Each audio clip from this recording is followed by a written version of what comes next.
Vos recién hablabas de la ira, que es un sentimiento bastante Una recurrente. emoción.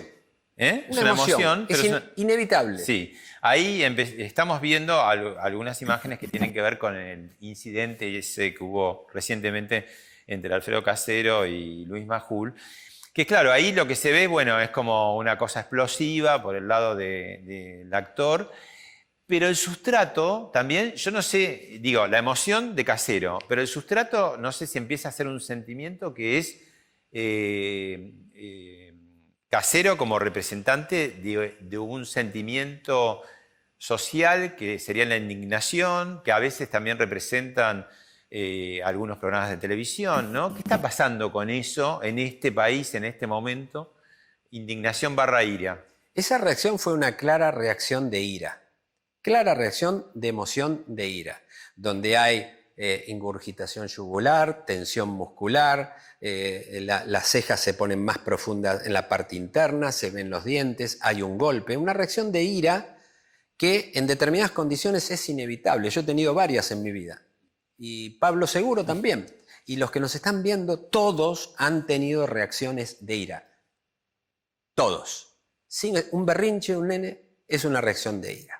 Lo que debemos entender, esto que nos pasa a todos, es que es un constructo psicobiológico prolongado que tiene grados. Quiero ser claro en esto para distinguir dos fenómenos.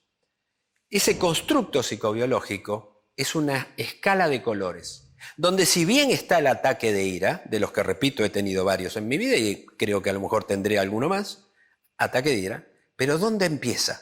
Que es tu pregunta de fondo. Con un disgusto, con un enojo, con una contrariedad, con un ataque al orgullo, con una... Es decir, es una escala de color que de un amarillo livianito se va haciendo cada vez anaranjado, más intenso, rojo, ataque de ira. Son grados. A veces es acumulativo, muchas veces, Es y otras veces acumulativo. no, es explosivo directamente, ¿no? Sí, pero hay algo antes. Algo toca en determinada cuestión para que eso haga on-off. El ataque de ira es abierto o cerrado, luz prendida o apagada, es on-off. El tema es abordar esto de un modo distinto. Esto muy fuerte en su tratado de ira, Séneca, su hermano novato, le dice, aparte de una frase extraordinaria, que es que la ira, un ácido que hace más daño al recipiente que la contiene, que sobre cualquier cosa que se la pueda vertir. Extraordinario. Pero ¿qué dice Séneca? Lo que vemos en todo ataque de ira es una condición irracional. Lo describe Séneca, que era un estoico, un filósofo estoico, como locura transitoria. En una locura transitoria no hay forma de meditar o racionalizar la cuestión, porque uno tiene incapacidad de razonamiento a esa altura. Lo que uno puede hacer es trabajar sobre lo anterior que en escala nos lleva al ataque de ira. Es acá lo que aprendemos con el tiempo, con los años, con la experiencia o con la educación, que es, manejo el enojo, ¿cómo? ¿Por qué me enojo?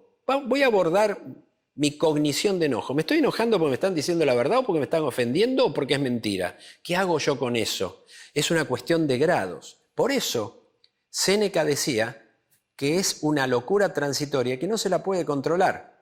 Aristóteles decía que se podía controlar la ira, pero ¿a qué se refería? A los pasos previos del control, mal dicho hoy no usamos la palabra control, el gerenciamiento, la gestión de las emociones. Entonces hay que entender que las emociones son un constructo que tiene una continuidad de escalas de colores. Nunca hay miedo solo, hay escalas de miedos. Vos hablabas que vos, yo, la gente que nos está viendo, y en algún momento hemos tenido una explosión, un berrinche, un acceso de ira. ¿Qué pasa cuando la indignación es más social? Que decís, bueno, no es por una anécdota personal mía, sino que hay como denominadores comunes que hace que, por una cuestión de percepción, porque por ahí no es tan horrible la situación, o sí, hay como un sentimiento compartido de ira, ¿no? Bueno, utilizando en los términos de palabra estrés, sufrimiento, el estrés también tiene un área, Pablo, porque si bien cuando hablamos de estrés estamos hablando de las personas que tienen estrés y cómo abordarlo, pero también existe el estrés psicosocial. Es decir, las condiciones estresantes, lo que llamamos estresores o condiciones macroestresantes, que cruzan tangencialmente a un grupo social determinado. Por ejemplo, en un terremoto, por ejemplo, en una inundación, Una guerra, ¿no? por ejemplo, en la Segunda Guerra Mundial. Pero en la Segunda Guerra Mundial, ese estrés inmenso de la Segunda Guerra Mundial no llegó a Latinoamérica, no estaba en Asia. La pandemia en 3 meses paralizó al mundo, un estrés psicosocial como nunca hemos visto. 2001-2002, crisis económica en Argentina, estrés psicosocial. Nadie escapaba a eso en menor o mayor medida. De hecho, es público conocimiento que aumentó la cantidad de infartos. Es decir, el corazón se paraba en muchas personas por infarto agudo de miocardio, por una obstrucción coronaria, simplemente por el dolor emocional.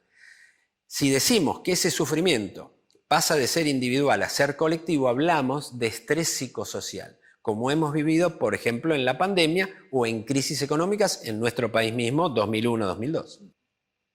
Gracias, Daniel. A vos, Pablo, por la charla.